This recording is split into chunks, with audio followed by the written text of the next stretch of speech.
Hi, everyone. Today, I want to talk about why the ancient Greeks avoided human dissection. The fact that they avoided human dissection was important for many reasons, not least of all because it shaped early Greek medicine, medicine in the Mediterranean, but also because the avoidance of dissection challenged ancient Greek thinkers to devise new, clever, and creative ways to reason about the interior of the body. Even putting aside whatever insights about medicine might have been gleaned from the study of human internal anatomy, philosophers wanted to understand the mysteries of the human body, and without accessing the human body in dissection, they turned to other means. For example, the author of On Regiment 4 used dreams to study the interior of the body. Plato in the Timaeus appeals to cosmological principles to understand human physiology and circulation, respiration, digestion, and so on. Aristotle turned to animal dissection to understand analogous structures in the human body. And he wasn't alone in that. That was a method that we also find in some Hippocratic texts. But before we can understand the ways that ancient Greek philosophers understood human internal anatomy, we have to understand this fact first, that for the most part, ancient Greek intellectuals avoided human dissection. There are some very, very brief exceptions to this. For example, in the early 200s BC, in the Hellenistic period, there were a few thinkers in Alexandria who did perform human dissection, and in fact, they performed human vivisection. However, once these thinkers died, their insights into human internal anatomy died with them, at least for the most part. But this short-lived Greek experiment with human dissection was over early in the Hellenistic period, when these thinkers, principally Herophilus and Erasistratus, when they died, the practice of studying human internal anatomy through dissection didn't really return. And so philosophers and scientists returned to thinking about the body in other ways. So let's talk about why they avoided dissection in the first place. So we can list some of the smaller reasons first. For instance, before the invention of rubber gloves, dissection was dangerous. There could be infections, for instance, and even though the Greeks didn't have a correct understanding of the causes of these infections, it's a normal and obvious thing that corpses can be the sources of disease. Moreover, there wasn't always an incentive to do dissection. Merely observing the inside of the body can't straightforwardly help you cure or even diagnose diseases. So even though earlier I said that medical professionals might have wanted some insights about human internal anatomy, still we have to wrestle with the fact that the practice we have today of conducting autopsies to help us understand how and why someone died was actually a very important intellectual development in the history of science. Specifically, autopsies are the result of important scientific achievements from the 18th century AD. This field is known as morbid anatomy, and it was developed due to researchers in Padua in Italy and in St. George's Hospital in London. And these researchers discovered ways of systematically interpreting observations in autopsies as clues to more accurately diagnose diseases in living patients. And so my point is I'm not trying to walk back the claim that medical professionals might have in the ancient world might have gleaned something important from studying human internal anatomy had they actually been afforded the chance. But my point rather is that there's just a lot of different distance between observing something in a corpse and diagnosing diseases, let alone developing robust and effective treatment options and interventions. It took a lot of important scientific work to make dissections be useful for medicine. But these are really the smaller reasons, and they can't be the whole explanation. First, even if human dissections were dangerous, so were animal dissections, and animal dissections were done in the fourth and fifth century BC. Secondly, even philosophers who were not interested in using insights into human internal anatomy for medicine nevertheless avoided dissection. For instance, Plato, in his Timaeus, would have benefited tremendously from knowing more about internal anatomy. He's simply unaware of many organs altogether, such as the pancreas. And his views of physiology often make no sense because he's unaware of important anatomical structures. A striking example of this is that he believes that a woman's womb wanders throughout her body, causing all sorts of ailments. And he's unaware of the broad ligaments that anchor the womb in place. His physiological views would be ruled out if he knew this fact about anatomy. And as a matter of fact, Aristotle is aware of these ligaments. He infers their existence from observations of analogous structures in animals, and he believes in much more limited womb movements because he views the womb as anchored in place. But these ligaments, although Aristotle posits their existence on account of observations from animals, these ligaments were observed in a human being in Alexandria early in the Hellenistic period.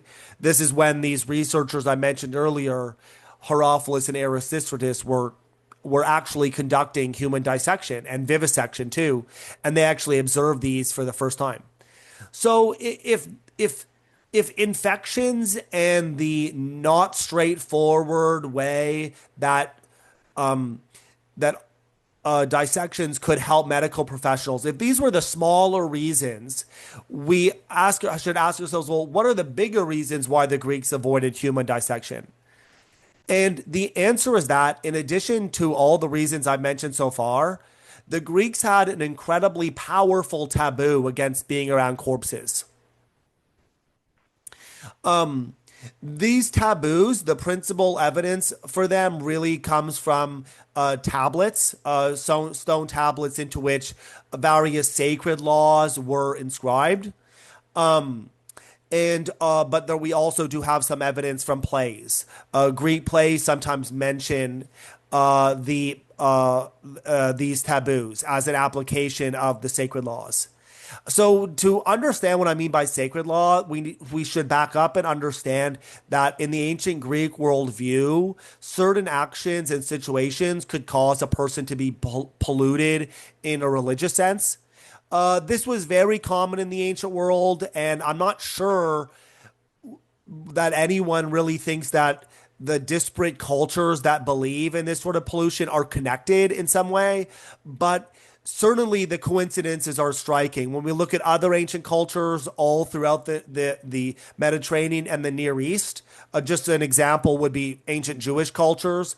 For example, they also believe in a kind of pollution. On the one hand, purity, ritual purity would be the opposite of this. And these cultures tend to overlap in what they take to be sources of pollution. This pollution, this is called in ancient Greek miasma. That's where we get the English word miasma from. And this pollution, this miasma, would have to be cleansed by means of rituals, or else you, your household, or even the entire city, depending on the situation, might suffer. So how did you get polluted? There were many ways. One general way we can talk about, one general thing we can think of as a source of pollution is that, like, normal human bodily functions were regarded as sources of pollution. I'm not saying all bodily functions or even most, and I suspect the Venn diagram here has actually only a small but significant amount of overlap. between sources of pollution and bodily functions. But the examples of this are actually important for the point of this episode because menstruation, for example, was a source of pollution. Giving birth was a source of pollution. Committing some crimes is a source of pollution. So that's an example of one that's not related to normal bodily functions. But dying and being near corpses were ways of being polluted. So the ancient Greek philosopher Thales, who's early Hellenistic in the 200 BCs, he says, for example, and I'm quoting now, we shrink from both looking at and touching corpses. And by we, he means Greeks. So he says, this is the quotation, we Greeks shrink both from looking at and from touching corpses. This taboo was so strong that on the sacred island of Delos, dying was illegal. Yes, they actually made dying a crime there because they didn't want anyone to die and pollute the island. And it was even illegal to bury corpses on the island. So let's give an example to illustrate this point. Let's say that a family member dies in your house. At the exact moment of the death, the house becomes polluted. You'd have to place a water vessel outside your house to let everyone around you know not to come near the house because of the pollution. The water couldn't come from your house because your house's water was itself polluted. The man of the household couldn't go near the corpse at all, but it would be the women's responsibility to purify the corpse as much as possible by properly anointing it, and they'd carry the corpse outside the city limits. Having a corpse inside the city limits would lead to the pollution that they were trying to avoid. And they'd carry the corpse outside before dawn in order that no innocent passersby would get polluted by happening to run into the procession. There wouldn't even be a priest at the burial because the priest needed to avoid the pollution. Why did all of this develop?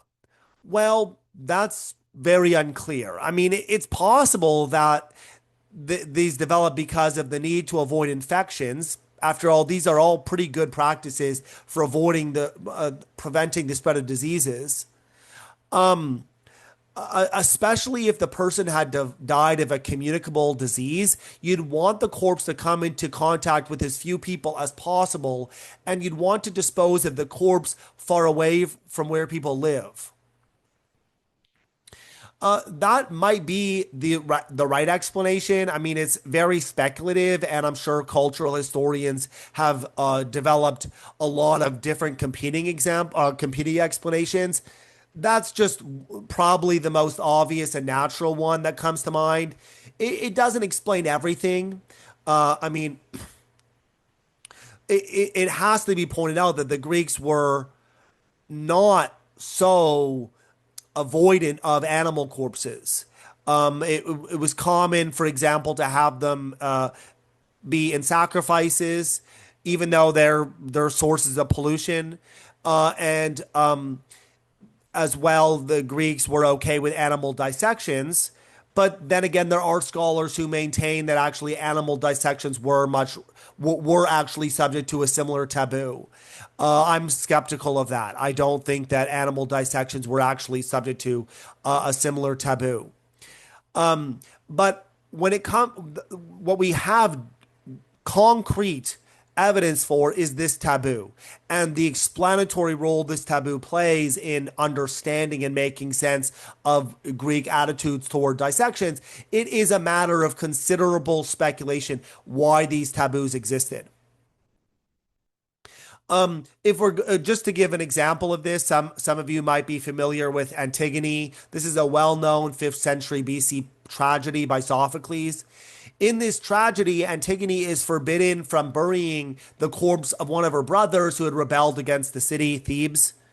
The pollution that resulted from the unburied corpse is disastrous for Thebes because the gods stop receiving Theban sacrifices. Now, that's a pretty compelling warning against leaving corpses unburied and in public. And of course, it's a good public health measure to ensure that doesn't happen. But I don't think there's any smoking gun evidence that this taboo arose specifically because of the way that it might play the role in good hygiene. But if that was the intention behind the creation of these superstitions, it certainly makes sense. I think the most important thing to bear in mind is not the intention behind the taboo, for which we'll probably never actually be able to get decisive evidence. But the consequence was, and I suspect this was an unintended consequence, was that there were no human dissections. The net result was a lot of confusion about human internal anatomy that persisted for centuries, in spite of the brief exception at the start of the 3rd century BC in Alexandria, in which human dissection and vivisection were performed. But while that's the net result, that isn't the only result, because some other results were very important for the history of ideas. As I mentioned earlier, you have the proliferation of new, creative, and interesting, clever ways of understanding and penetrating the mystery that is human internal anatomy. Basically, the thinkers are responding to the taboo about taboo against dissection by studying the body in new ways. And that could look like applying cosmological principles like Plato does, or comparative anatomy, in comparison with animal structures, anatomical structures, like Aristotle and some other authors do. Those interesting and important ways of doing biology, especially anatomy and physiology, we'll cover those in other installments. But I think this suffices for now and for our look at why this taboo existed. Thank you very much.